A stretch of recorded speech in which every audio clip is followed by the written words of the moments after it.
Hi అండి, అందరు ఎలా ఉన్నారు? సారీ అండి, కొంచెం దీపావళి నోముల వీడియో లేట్గా అప్లోడ్ చేయడం జరిగింది. అయితే ఇక్కడైతే మేము బోనం చేస్తున్నామండి. మా పెద్ద బావ అయితే ఇక్కడ కూరగాయలు కట్ చేస్తున్నాడు.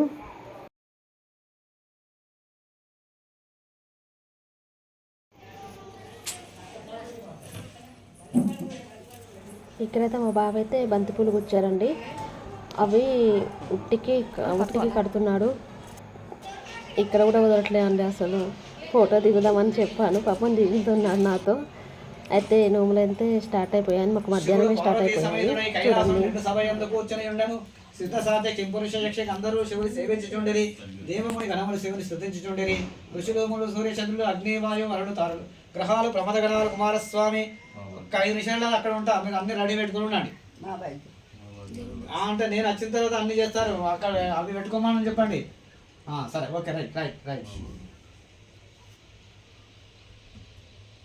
కుమారస్వామి వినాయకుడు వీరభద్రుడు నందీశ్వరుడు సభ ఎంతో ఉపవిష్టులై ఉన్నారు. కూర్చుని ప్రదక్షిణ చేసి నమస్కరించారు.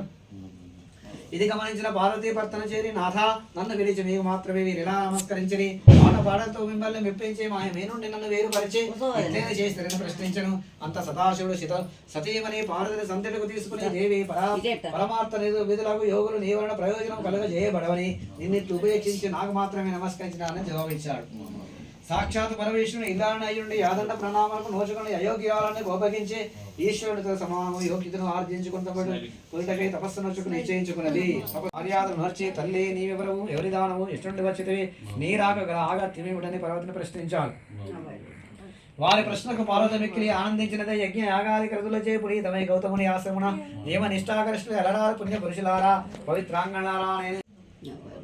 అందుకు గౌతముడు పార్వతి ఈప్సాతమకు ఉత్తమ ఒకటి ఉన్నది, అది కేదారేశ్వరతమని నీవావ్రతము ఆచరించి మనోపిష్ట సిద్ధిని పొందవలసిందని అన్నాడు గౌతమ మహర్షి. వ్రత విధానం వివరించమని పార్వతీ మాత గౌతమ మహర్షిని కోరింది. అప్పుడు చెప్తున్నాడు ఏమని, జగజ్జనని ఈ వ్రతాన్ని భాద్రపద మాసంలో శుక్ల అష్టమి నందు ఆచరించాలి. ఆ రోజున శుచిగా స్నానాదులు ఆచరించి నిర్మలమైన మనస్సుతో మంగళకరములకు ఏక విషదీదారంతో చేతికి తోరమును ధరించి షోడశోపచార విధులతో పూజ నిర్వహించి ఆ రోజున ఉపవాసం ఉండవలను. మర్నాడు విప్రులు భోజనం పెట్టి ఆ తర్వాత ఆహారం తీసుకోవాలను. ఇలా వ్రతమును ఆరంభించిన నాటి నుండి అమావాస్య వరకు పూజాక్రమంతో కేదారేశ్వరుని ఆరాధించవలను. మరియు ధాన్య రాశిని పోసి అందుకు అనుభవం నుంచి 21 పర్యాల సూత్రం చుట్టి పట్టు వస్త్రాలతో దాన్ని కప్పించి నవరత్నాలు కానీ సువర్ణములు కానీ వచ్చి గంధ పుష్పాలతో పూజించాలి. అంటే ఇట్లా చందన లేపితలింగం పంకజహార సుశోభితలింగం సంచిత పాప వినాశనలింగం తత్ప్రణమామి సదాశివలింగం దేవగణార్చిత సేవితలింగం భావర్భక్తిరేవచలింగం దినకరకోటి ప్రభాకరలింగం తత్ప్రణమామి సదాశివలింగం అష్టతలోపరివేష్టితలింగం సర్వసముద్భవకారణలింగం అష్టదరిద్ర వినాశనలింగం తత్